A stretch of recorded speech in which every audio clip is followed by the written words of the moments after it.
Hello.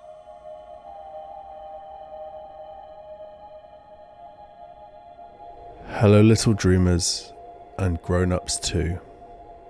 This is your cozy corner of calm, a soft little bedtime campfire to gather round every night.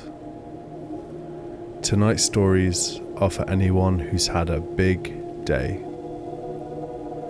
Tonight on Benny and the Bedtime Clouds, a scent that dances like a whisper through the trees, a river flowing with warm, glowing feelings of joy, a seamstress stitching together the fabric of dreams and reality, a garden where shadows find their peaceful rest at twilight, and a cave filled with glowing crystals echoing gentle feelings of wonder. These stories were originally created for a little boy named Arthur, the storyteller's son, as part of a quiet, magical bedtime ritual. Now they're shared with families everywhere who want a moment of calm and wonder before sleep. Every story is told by a real person, not AI, because bedtime should feel human and personal and full of heart. If you enjoy these gentle stories, please consider tapping like and subscribe. It really helps this little channel grow, and we'll be right here every night. And to the amazing little Dreamer Club, our subscribers, thank you. We're so glad to see you again. Ready? Great. But before we start, let's do our sleepy breaths. Smell the strawberries. Blow the dandelions. There, that's better. Now we're ready for the story. Benny and the Olfactory Archivist. In a sun-dappled glade, Benny the bear and his tiny mouse friend Pip were drawn by a curious scent that danced through the air like a whisper. It was a gentle aroma, sweet and nostalgic, beckoning them closer. Following the trail, they discovered a moss-lined burrow tucked within the roots of a grand, ancient tree. Inside, the scented vault shimmered with glass orbs, each one holding a unique memory of scent. There they met Elms, a gentle old badger with a velvet vest who carried a net woven from mist. "Welcome, dear friends," he said, his voice soft as the breeze. "I am the Olfactory Archivist. I collect forgotten scents so they may never fade." Elms led them through the vault, showing orbs that held the smell of a book just opened, the warmth of sun on smooth stone, and the fresh, earthy scent of rain just before it falls. Each orb glowed softly, casting a warm light across the burrow. Pip, with her magical moondust tail, fluttered excitedly. "Can we help?" she squeaked. Elm smiled, eyes twinkling. "Indeed, there's a fleeting scent I wish to capture, the aroma of a night-blooming moon petal." With Pip's help, they danced through the vault, gathering the delicate fragrance in a new orb. The air filled with a soft floral note that seemed to sing as it settled around them. Benny felt a wave of calm wash over him. He found a quiet nook, nestled into the moss, and let the soothing scent swirl like a lullaby. The gentle hum of the vault drifted through the burrow as the last light of day melted away. Benny closed his eyes, and sleep came softly, filled with fragrant dreams. The end.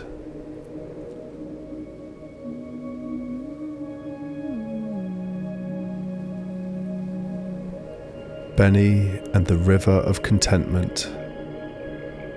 One twilight evening, Benny and Pip wandered through a foggy field where the air shimmered with a soft glow. As they ventured deeper, they came upon a river unlike any other. A slow-moving stream of warm, liquid light flowing peacefully through the mist. The banks of the River of Contentment were lined with velvety grass, so inviting that Benny and Pip sat down without a word. A luminous figure shaped from reeds and light emerged from the river's glow. It didn't speak, but its presence felt like a gentle exhale. Calm, quiet, welcoming. Benny watched in wonder as glowing shapes floated by, the warmth of a finished puzzle, the comfort of a perfect hug, the relief of a deep, satisfying yawn.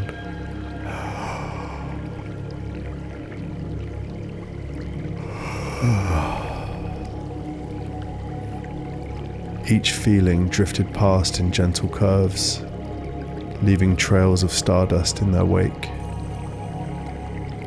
Pip, curious as ever, dipped her moondust-tipped tail into the water.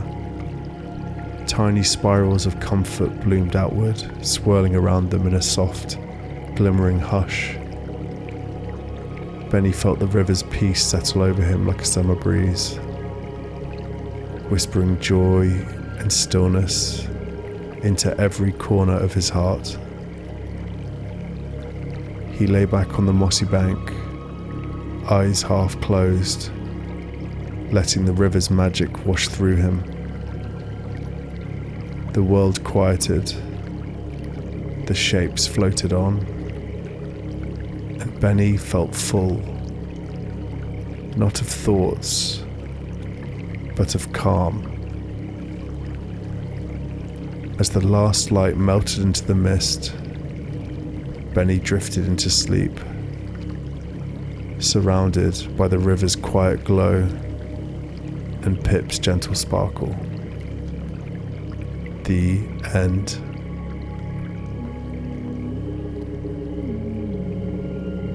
Benny and the Celestial Seamstress.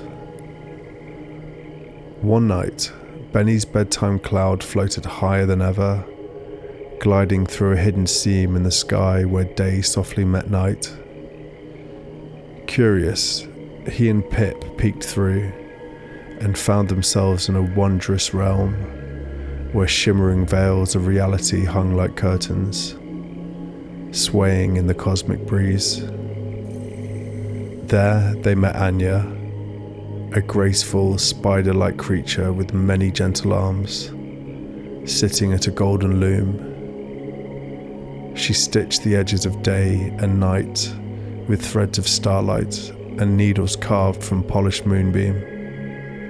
"Welcome, dear travellers," she said, her voice like a lullaby on the wind.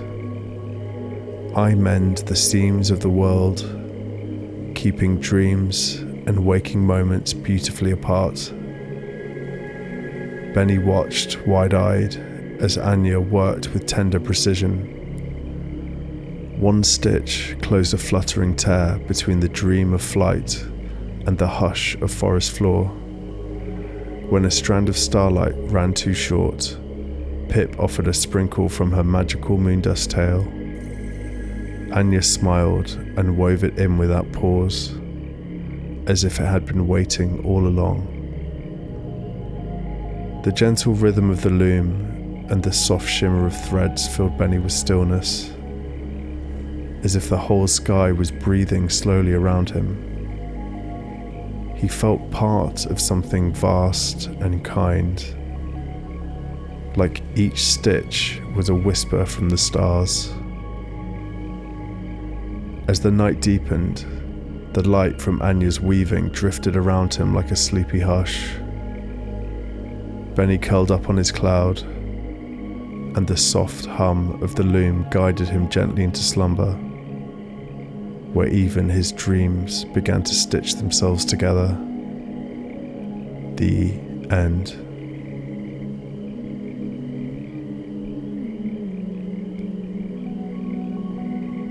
Benny and the Garden of Resting Shadows.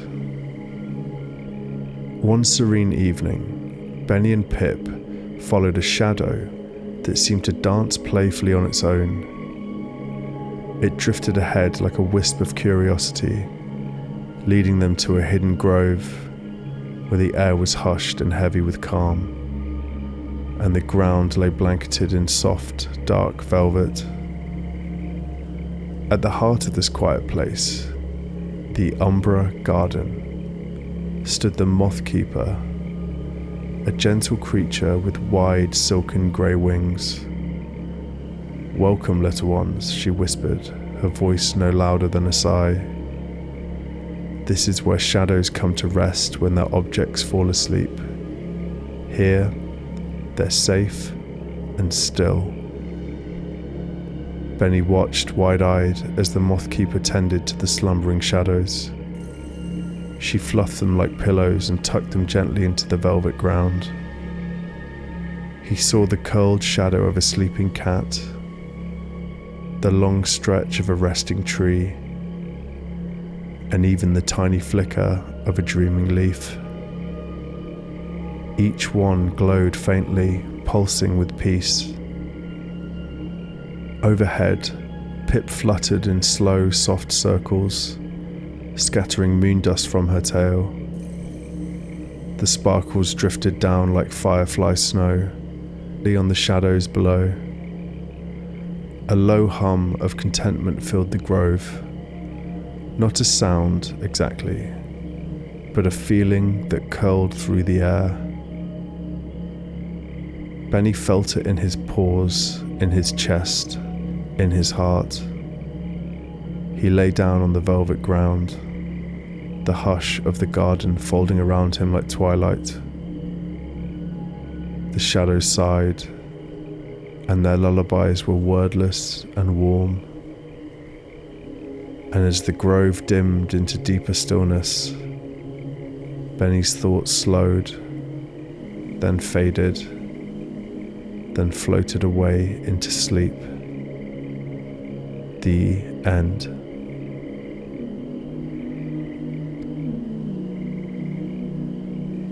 Benny and the Echoes in the Crystal Cave. One starry night, Benny and Pip followed a faint, warm hum that drifted through the air like a secret. It led them to the mouth of a newly discovered cave, hidden beneath a gentle hill. Inside, the walls shimmered with smooth, glowing crystals, each one bathed in soft hues of pink, gold, and blue. The light danced across the cave like sunlight on water. There they met Glimmer, a cave salamander with translucent, glistening skin that shimmered with the colours around her. "Welcome to the cavern of resonant crystals," she said, her voice rippling like wind through leaves. "Here we keep echoes of feelings, not sounds." Benny's eyes sparkled with wonder as Glimmer invited him to touch a warm, rose-coloured crystal. As his paw made contact, he felt a joyful ripple, the echo of a happy surprise. Then he touched a cool blue crystal and felt the quiet echo of awe, like the stillness just before the stars appear. Pip, curious and bright, brushed her tail against a tiny, glinting crystal. A soft giggle bloomed from it, not heard, but felt, bouncing from wall to wall in playful waves of light. The cave gently pulsed with these tender echoes, each one a soft emotion made visible. Benny settled into a patch of smooth, cool sand. The hum of the cave surrounded him, gentle and pure, like a lullaby made of feeling instead of sound. With each glowing pulse, he felt his thoughts slow, his breath deepen, and then sleep. The end. Good night, little dreamers.